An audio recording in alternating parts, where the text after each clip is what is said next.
In the last video, we covered the implied warranty of merchantability, focusing on when the warranty is implied into a contract and when implied, what the warranty requires. In this video, we'll answer the same two questions in the context of the second principal warranty that Article 2 may sometimes imply into a contract, the implied warranty of fitness for a particular purpose. The implied warranty of fitness is a separate and distinct warranty than that of merchantability. The focus of this warranty is very different. In the context of merchantability, the focus is on whether the goods would satisfy the reasonable expectations of the average ordinary buyer. The average ordinary buyer's reasonable expectations about how such goods will perform when they are put to their ordinary use, purpose, or function. In the context of fitness for a particular purpose, the focus is not on the reasonable expectations of the average buyer. Instead, the focus is on whether the goods will fulfill the particular expectations of a specific buyer. In the context where the warranty applies, the seller, by its conduct in selecting the goods for the buyer, creates a reasonable inference, that inference being that the goods the seller selects will meet the specific buyer's communicated needs. The implied warranty of fitness for a particular purpose is codified in Section 315 of Article 2. This section reads, where the seller at the time of contracting has reason to know any particular purpose for which the goods are required, and that the buyer is relying on the seller's skill or judgment to select or furnish suitable goods, there is, unless excluded or modified, an implied warranty that the goods shall be fit for such purpose. This rather long sentence gives us another chance to practice our skill of statutory interpretation. The first question we need to answer here is, under what circumstances is this warranty of fitness implied into a contract? The statute suggests four distinct elements are required before this warranty is implied. First, the buyer must have a particular purpose for the goods. This purpose cannot be an ordinary purpose, cannot be a purpose for which the goods are ordinarily used.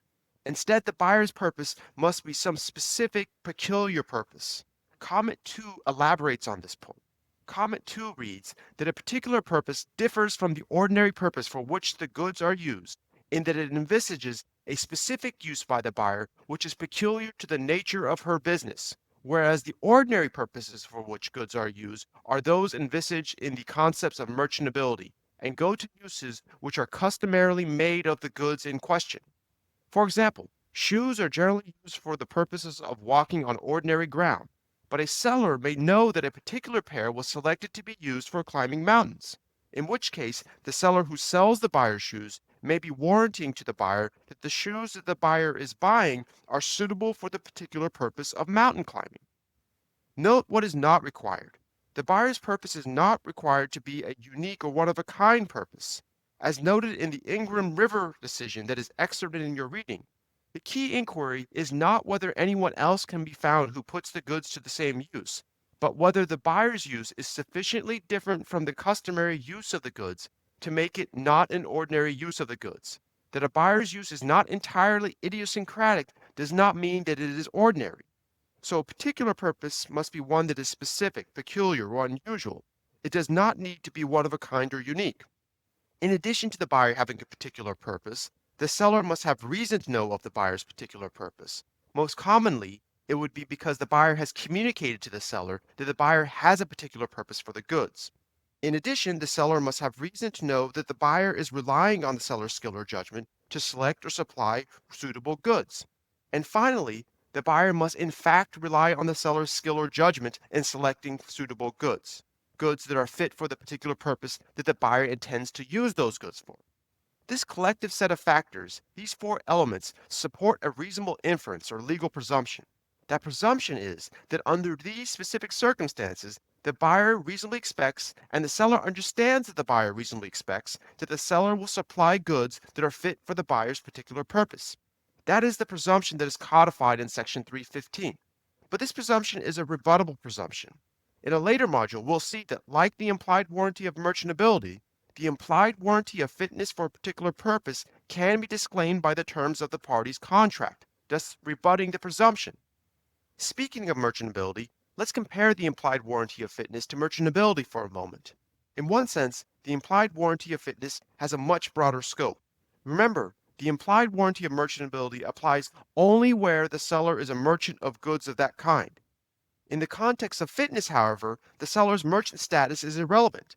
It does not matter whether the seller is a merchant or a merchant of goods of the kind being sold. Any seller of any type, merchant or non-merchant, may become subject to an implied warranty of fitness.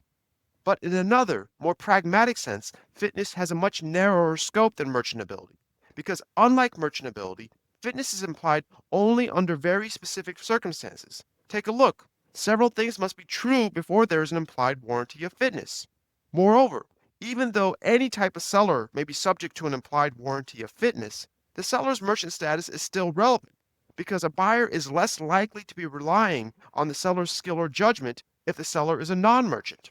So now we know under what circumstances the implied warranty of fitness is implied into a contract.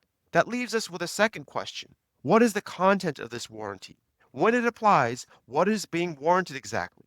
For this second question, the statute provides a straightforward answer. Where the seller makes an implied warranty of fitness, the seller is warranting that the goods that she is selling to the buyer are suitable for the buyer's particular purpose, whatever that purpose might be. So in this video, we covered the implied warranty of fitness for a particular purpose, focusing on when the warranty is implied into a contract and when implied, what the warranty requires. With the implied warranty of fitness behind us, that completes our look at warranties.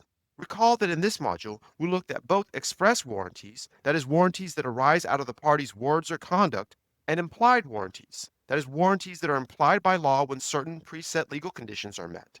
In next week's module, we will continue our examination into the terms of a contract under Article 2 by looking more closely at the various gap filler provisions of the UCC.